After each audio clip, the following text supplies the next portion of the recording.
They did not try to find out why. Wait a minute. Yes. Yeah, and His son is alive, right? He's alive. He was in ICU for 2.5 weeks. I know this time he was given this medication to stop him vomiting, or? So he was in ICU. When we got to Aga Khan is when they put him into ICU. So this entire time, he was actually terrible. How long was that? In Aga Khan? No, in the other hospital. So he was not actually admitted in the other hospital. They treated him as an outpatient. He was in and out. So you used to take him. So I kept going back to the hospital and telling them that there's something wrong. There's something wrong. Whereas the doctors and nurses alike kept telling me that the child is fine, and I was making something out of nothing, and I was being too dramatic, and of course they're being laughed at. I was in the hospital several times saying there's something wrong, until that evening when I went back to the hospital and said, this is ridiculous. There's something wrong here. And my whole intention of going back to that hospital that evening was saying, give me his papers. I need to go to a different hospital because you guys are not telling me anything meaningful. Yeah. Right? Yeah. And so, of course, in getting the papers is where the doctor told me that, okay, we don't know.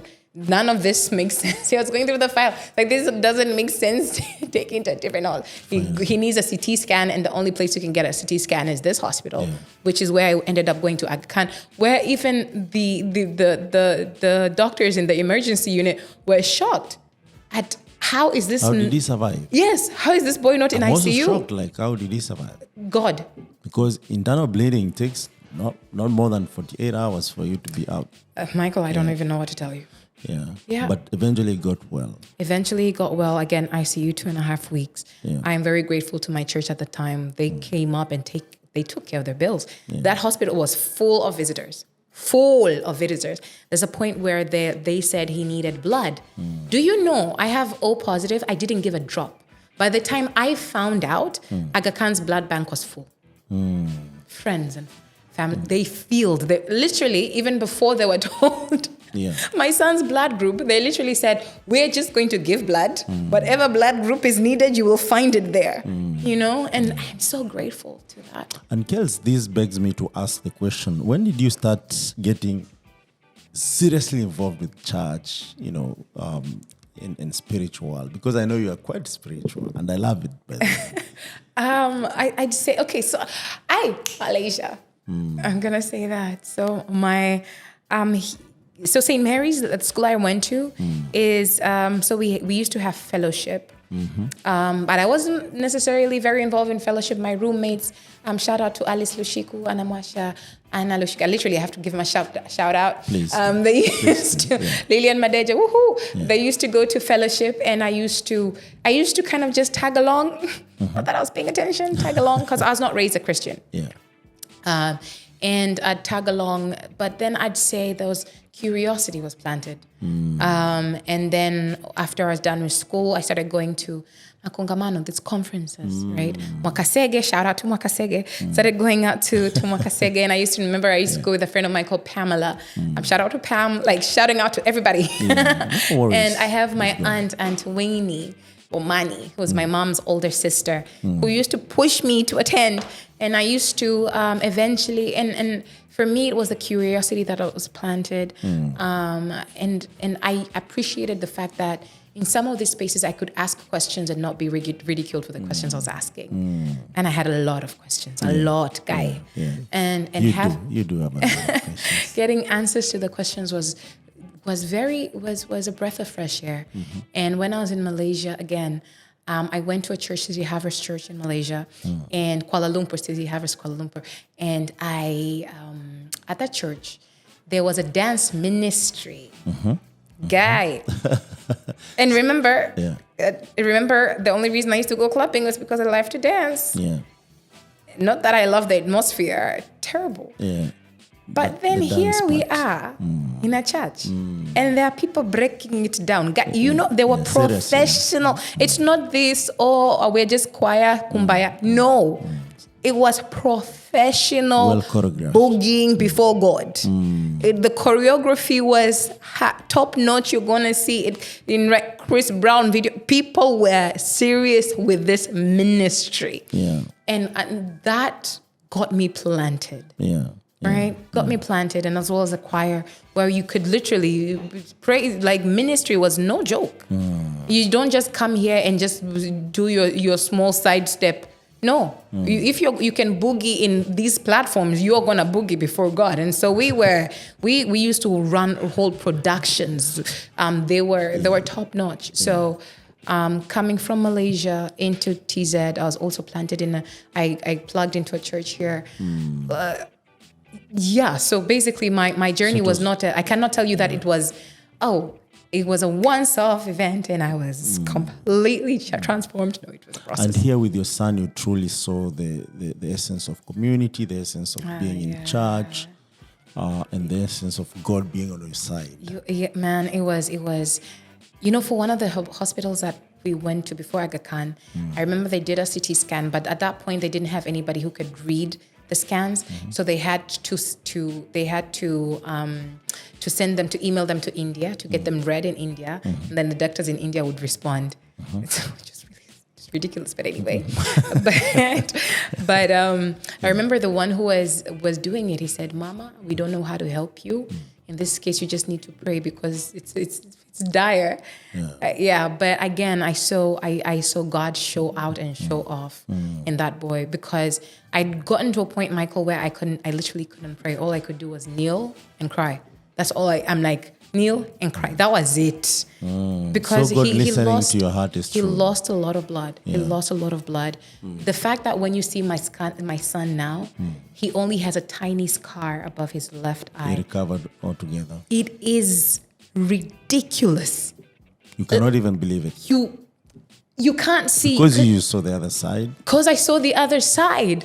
When you see him, you can't even tell that he lost hair on the left side of his face. You can't tell that his ear had no skin. You can't tell. It's something else. Yeah, that's amazing. At least something good out of it. Yeah. Something good out of it. So Kellz, fast forward. Where do you go to from sleeping on the ground? Where do I go from sleeping on the way you connected those two things? Yo. Okay, so really quickly, can I just move quickly here? Yeah, because I see a lot of things, good things that happen, and we'll move quickly. All right, okay. Don't worry. All right, so from here, at this point, I worked with, and when I came back from Malaysia, by the way, I worked with an advertising agency called, it was called The Agency at that time. And we did a lot of social marketing. Then I moved on to working with another agency called Footprint. And then I quit working with both agencies at the time. I had no plan. I had a grand idea that I was going to serve in ministry and, do great work for the Lord. And I had no plan. It was a terrible idea. It was a terrible idea. I had no plan. Long story short, it did not end well. Ended up working lost our house. Ended up working, fast forward, worked with Airtel. So I joined Airtel as, what was I doing? Brand and creative? Yes, I was in the marketing department. I don't remember exactly what my title was, but I was in charge of, eventually the title got moved to brand assets and something. Team lead? Executive. Yeah, I was a team lead in something, but so I was working with the agency to make sure the creatives were done in time, briefing them, making sure that basically everything everybody saw was done well, working with to come up with the agencies to develop strategies, etc. But at the end of the day, I left Airtel. I always had this strong desire to create something impactful. And I think this is where we met, actually, because now, in between that process is when we met. Yeah, actually, but then this was from the very beginning. And this is also a major reason why I left the agency. All these places that I used to work, I used to have a very fiery desire to do something impactful. And I'd be in these places and try to find a way to do that. Well, there's that. That's one of the reasons I left, other than the fact that in one of those spaces there was a little bit of abuse. There's no such thing as a little bit of abuse. There was abuse. And I'm going to mention this actually at the service of any woman listening to this podcast, with the fact that if you are in a space and you find there's no such thing as a little abuse, if you find any type of situation that makes you uncomfortable. If you find any red light, make sure you speak out on it. If the people in that organization or company will not speak to you or will not speak for you, find others who will.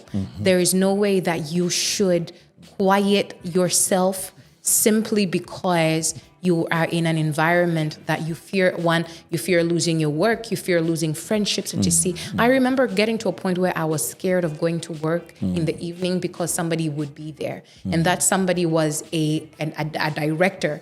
And so there are things that you can't say to quote unquote director, even though I used to. I'm like, don't do that. Don't hug me too close. Don't hug me too close. Kwanza, because I'm like, grandma hug. Don't and where you hug a person and they pull you in.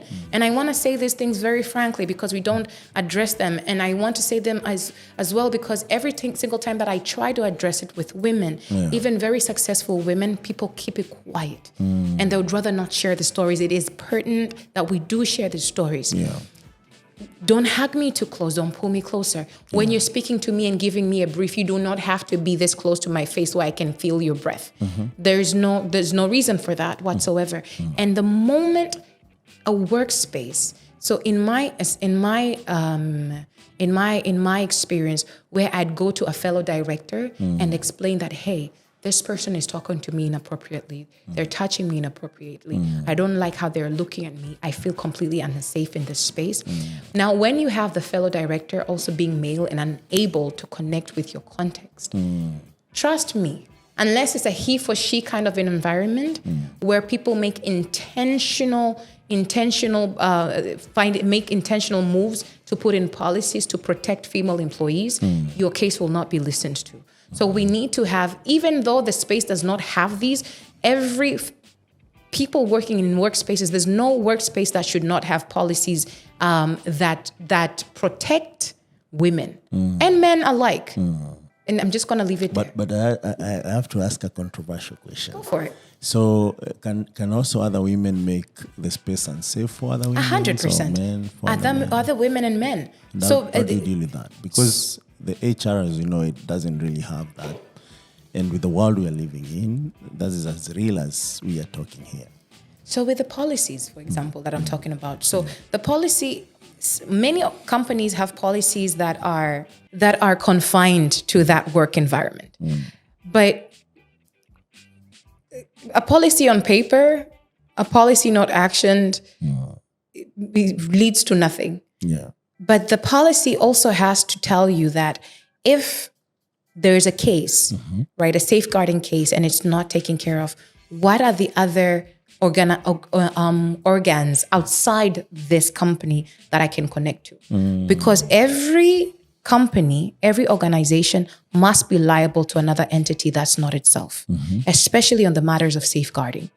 So if it's in Tanzania, for example, we have ATE, which is Association of Tanzanian Employees and Employers. So you have to be connected. So if you're going to a space and you're looking for work, and you know the company is not a member of ATE, maybe it's a startup. And of course, for startups, it's a completely different story. But we can still champion these things, right? Yeah. So then bring it up, champion it. Hey, let's do 1, 2, 3 to not just protect the women, but to protect the men, not just from men, but also from women. It's just that in my case, I found a lot of abuse with men. Yeah. But also with women. I'm going to give an example, just one, and we can move. True. But there was a campaign that we were doing for an international NGO that also has offices in Tanzania. Yeah. And I was at the table finalizing a pitch with members of that organization. And I remember very clearly, again, these things you don't forget.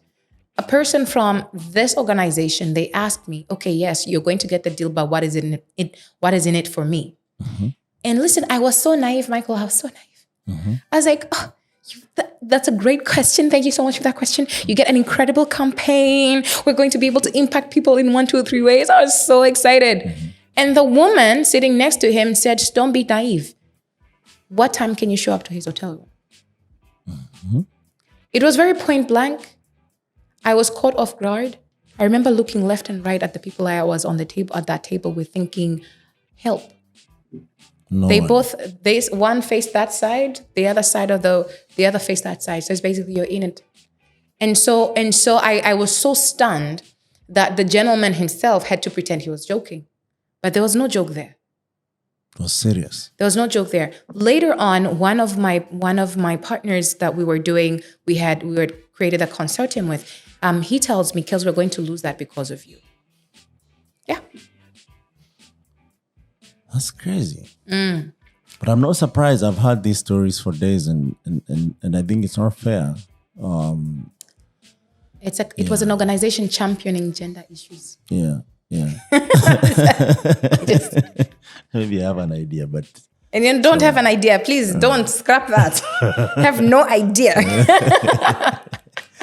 So, Kellz, you quit your job at a very, I would say, prime career to just start impact innovation. Yeah, because I didn't feel like I could do that there. Yeah. And this actually is a culmination of this kind of biasness and how the corporate works and feeling like, yes, I'm team lead and all these, but ideally this is not where I want to be. There's something more. There's something more. One of the things, the way corporate organs work, the bottom line is the profit. Yeah. Right? And I'm like, okay, so how can we make it better for the people? I'm like, yes, I love, listen, I'm all for profit. But how can we make it better for the people? I'm like, listen, this deal could be. But then, of course, you're in the creative department. That is not your job. Yeah. Right? Your job is to take the innovations and find a way to sell them. Yeah. Right? So sometimes I'd be with different team leads and I'd ask questions, and it was more so like, that's not your pay grade. It's not above your pay grade. It's not your area, but I felt that we could be doing so much more. Yeah. And even in the different spaces that I worked with before, it was always that we could do so much more. Yeah. And the things that I'm doing right now, by the way, one of the things that I have to say is I didn't go out and say, I want to do this thing myself. I always was. So, for example, I work within the creative economy, the creative industry, even the tech for gender work that we do right now. Everything that I do is connected to an experience that I had. An experience that I figured that is not an experience that only I had. It's experiences that different people in the different spaces that I have had the privilege of existing, different challenges people have had. Yeah. And so as we're trying to solve them, how can we solve them at scale? But at the same time, it was looking at, okay, can I do this? Are other people doing something along these lines? Can we do it together? And I found out very early on that not everybody wants to collaborate. Yeah. Collaboration is something that we all talk about, but not everybody has the mental fortitude to connect in that way. Yeah. So you start Unleashed? That's the point where you start Unleashed? Yeah, so I started Unleashed Africa Social Ventures in 2000. Actually, tried to start it in 2015, but finally registered and it in 2016. So again, that's kind of where we met, yeah? Yes. Now I have the right questions. How did you come to Nairobi? It's been a long-winded intro. Now we know you, Kellz. And it's a good thing. How would we know all these things without that intro? So, Kellz, you come to Nairobi through Unleashed, of course, but for a program that was run by Impact Hub, right? Yeah. Partly Impact Hub and Impact Network Africa. Yes. And we met amongst other entrepreneurs across Africa. Yeah. How did you find that program? I don't know if it still runs, but how did you find it? It doesn't still run, but okay. So again, from the very beginning, when I had ideas, I used to try to have conversations with people. Same thing where you're trying to have a conversation with people, especially guys. If you have an idea, don't tell family. Just gonna say they are people the first. Operate on that. They are the first people to destroy, especially if they think they know you. If they think they know you and they cannot think outside the walls they have built for you to exist in, it will be very tough for them to give you any constructive feedback. Yeah. Because criticism. Listen, I'm starting to perspire. I'm getting traumatic flashbacks. Cool down. Maybe that gave you a different perspective about innovation. See, so again, from the very beginning, I was very much drawn to wanting to converse. So, for example, the creative industry, how can we do? So there are these questions. Let's do this thing. We can do 1, 2, 3. We can do, and I'm gonna go into the 1, 2, 3 later. But we can do, and then you it's kind of like Michael when you come and tell me, Kellz, I think we can create ABC to solve 1, 2, 3. In this way, and this is kind of how we can create a model around it. And then I'm like, okay, yeah, Michael, that's nice. Do you want to watch this show? Where I'm completely going to gloss over everything you've just said. And I had so many of those instances where, or when you'd say all this, and then I'd say, yeah, Michael, yeah, but then you're just a one, you're just an A. You leave this to the other people. Why do you want to? Or I heard this so many times. You're just a mother. I heard it so many times. You're just a mother. Focus on being a mother. And then I remember there's a well-meaning uncle.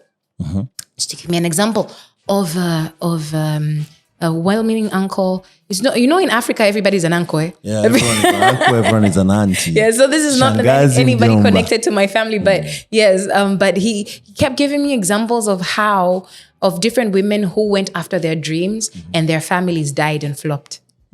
And how their children became addicts and etc. Those are the examples I used to get. Yeah. So you're a mother, you should focus on being a mom. I remember I also had a pastor at a time, and he used to drive that in, that you're not going to be a good parent. You can't be a good parent and do all this. Yeah. And I believed them. Yeah. To a certain degree, I believed them. However, there was still that burning within me to do something. When God puts something inside you, it shall burn you alive. Yeah. Right? Because every single time I'd have an idea and something else will build on top of it. And then somebody will come with a challenge that I would actually respond to with that idea, even though I've not started it. And you'd get testimonials even before you've started anything. And so eventually I said, I'm just going to go for it. And the first program actually that I got connected to was YALI. But I did the East African Regional Leadership Program in Nairobi at Kenyatta University. That was life-changing for me. Why? Being in a space where you have young dreamers for Africa, all sharing what other people would think are crazy ideas, and everybody believes it's possible. And building it.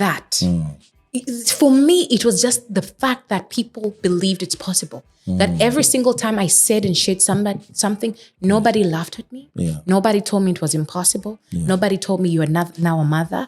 I did not have objections, but people were saying, and then you should also meet this person. You should look at this example. That completely opened a different door for me because it told me you're sane. This entire time into Kenya, I was doubting myself. I was thinking, I am nuts. I am crazy. I am a menace to society because these are things I was made to believe. But I got into a space where now I'm like, okay, I'm not crazy. I'm not a menace to society. There are other people. There's some even crazier than me. So thank God, right? I learned the term social entrepreneurship there. Yeah. Into the program that we did, the one that I met you in, with partly organized by Impact Africa, in Perhab. That was now, even after this YALI program came back to TZ and tried to figure out, okay, so because one of the things about these programs, and by the way, we need to do these programs better, there's a lot of hype. There's a lot of hype, right?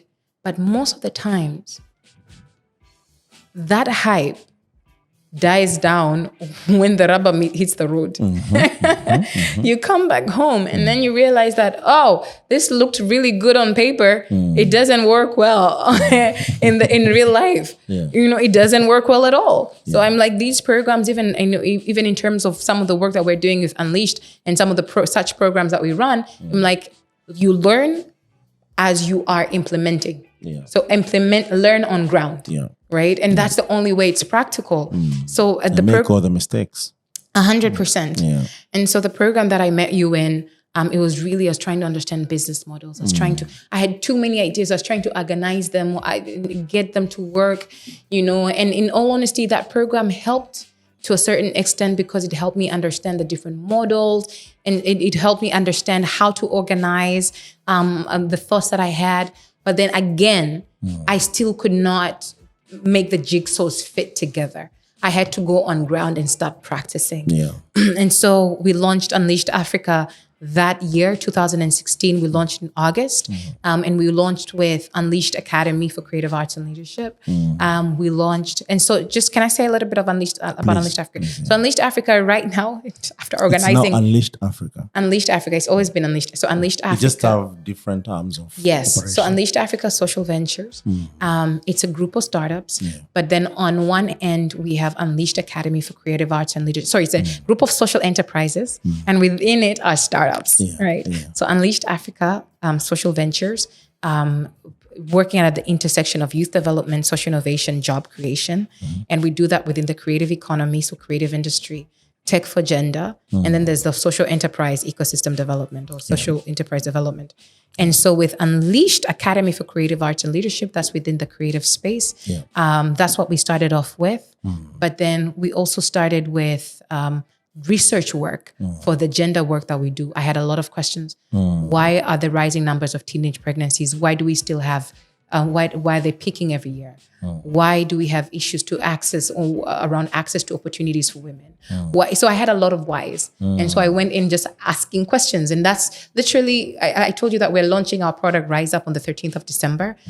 But the product is known as Rise Up. Yeah, okay. It started with questions. And for me, I was like, I'm going to ask these questions for as long as it needs. And I'm not just going to do an initiative or an intervention. I want to see, I'm like, once I have an answer to the first question, I'll ask a follow-up and ask a follow-up and ask a follow-up until we try to figure out how can we truly solve these problems at scale. And the biggest thing for me was, how can we use, and of course this came later, how can we use tech to do it? Yeah. Because looking at the fact that tech was really picking up, really picking up, but how can we do that? And so we tested some of the first hypotheses, some of the first questions we had on WhatsApp. And people are like, oh no, create a website, I'm like, no, I'm not creating anything. Low fidelity technology. WhatsApp. We literally use WhatsApp, and a lot of people would be like, oh, it's very primitive. I'm like, we're going to start with primitive. To get the real-time feedback. Yeah. But primitive allowed us to build a theory of change that has gotten Rise Up to where it's going to be. It's Africa's first digital safe space for girls. And I'm excited to talk about it perhaps later. But yeah, so Unleashed Africa, we launched in 2016. Since then, I've had experiences organizing it, trying to figure out what do you launch first, what do we prioritize. And from the very beginning, Michael, I just have to mention this. I know you're going to ask another question, but from the very beginning, it was very important for me to figure out how the different ideas that we had could generate revenue that could grow them. So it was. I had there were always questions around. Wisdom. So the ideas themselves. So the initiatives. So get grant funding. I'm like, yeah, but for what? Like, I don't even know if this thing is really going to work though. So for me, it was always that. Like, how do I know that this business is going to pick up? How do I know that it can be scalable? How do I know? Let's test it and test the model. And so I put a lot of my own funds behind it. I was poor. That actually my next question. I was Kellz. Kellz, you did all these jobs, all these contracts, all these gigs, but you always funded the whole project. I think even when I visited you or something, I'm the only, maybe I should not shout out to myself, but I'm the only guy who came all the way just to see after even the program, because I think I mentioned that, guys, this is just a program that lasted maybe a few months. But when you go to implement this, you need some soberness, you need to learn and relearn, right? And I made an intentional visit. And I think this was a bit also selfish because by then, actually, I think I mentioned that if I did not, I was going out to become an artist or a musician or something. I was like, you have a studio. Let me come and see how does that environment look like. And this is something I do a lot, for sure. When I want to do something, I visit some place where this thing is happening and feel if my soul is at peace. Then I come and I find you with a studio. You guys are busy doing a lot of things, working, drawing some ideas on the wall. you reading as usual. You have a schedule. It was a bit organized. Like, wow, this is amazing. And then I find a guitar in that academy. I don't know if it's still there. I tried to play it, and that gave me some sort of thought. Like, am I really ready to be an artist? What does it really take? Actually, for me, it was also a learning moment, because when you told me you are using all your funds to like run everything, you don't want the space to be closed. For some reason, I said, okay, let me first look for a lot of money. A lot of money. So that when I start this one, it's not gonna stop.